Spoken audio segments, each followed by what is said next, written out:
सभी भगवत प्रेमियों को हमारी राधे राधे।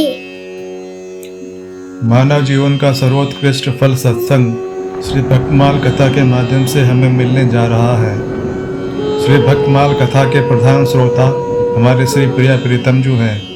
उनके श्री चरणों में प्रणाम करते हुए आइए आज के भक्त चरित्र का श्रवण करें।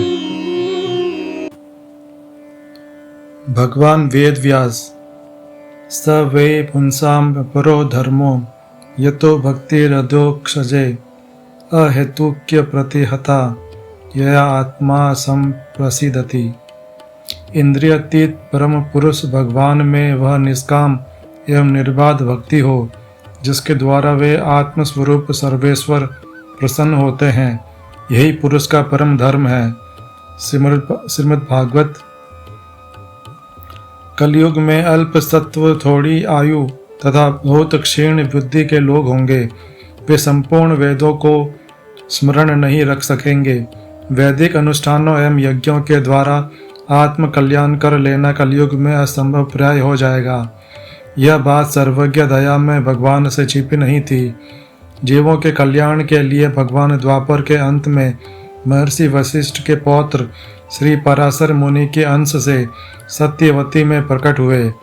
महर्षि कृष्ण द्वैपायन के रूप में भगवान का यह अवतार कलयुग के प्राणियों को शास्त्रीय ज्ञान सुलभ करने के लिए हुआ था। व्यास जी का जन्म द्वीप में हुआ, इससे उनका नाम द्वैपायन है। शरीर का श्याम वर्ण है, इससे कृष्ण द्वैपायन है। और वेदों का विभाग करने से वेद व्यास हैं। भगवान व्यास प्रकट होते ही माता की आज्ञा लेकर तप करने चले गए। उन्होंने हिमालय की गोद में भगवान नर नारायण की तपोभूमि बद्रीवन के संप्रासन में अपना आश्रम बनाया। वेदों को यज्ञ की पूर्ति के लिए व्यास जी ने 4 भागों में विभक्त किया।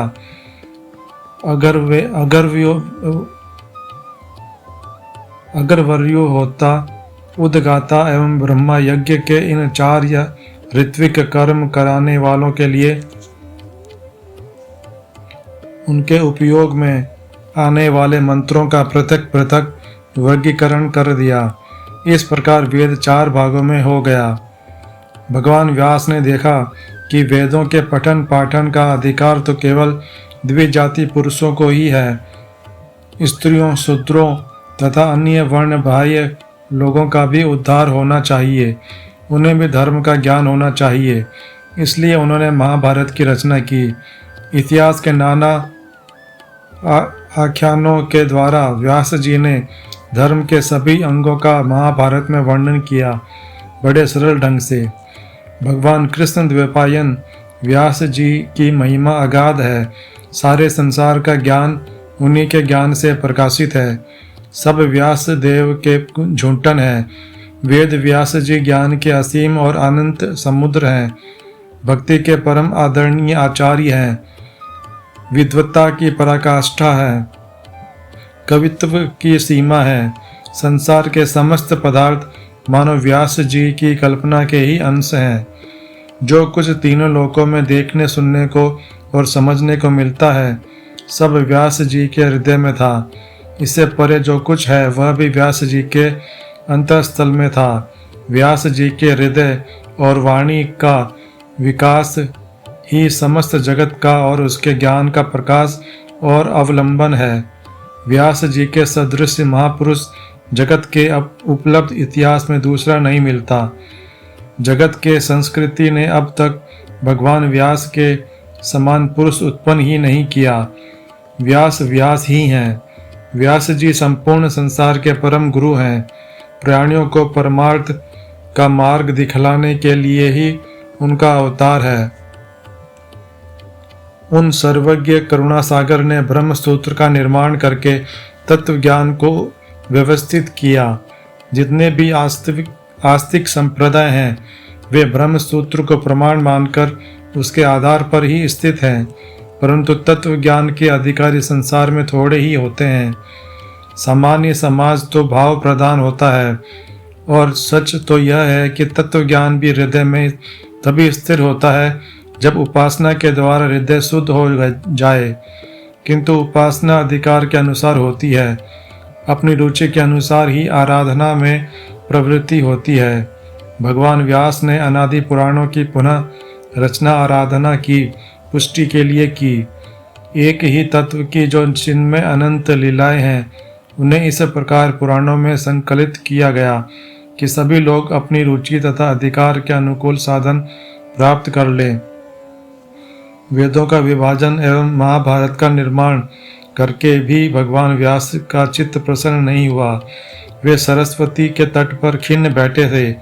उन्हें स्पष्ट लग रहा था कि उनका कार्य अभी अधूरा ही है। प्राणियों की प्रवृत्ति कलयुग में न तो वैदिक कर्म तथा यज्ञ आदि में रहेगी और न वे धर्म का ही सम्यक आचरण करेंगे। धर्माचरण का परम फल मोक्ष उन्हें सुगमता से प्राप्त हो, ऐसा कुछ हुआ नहीं था।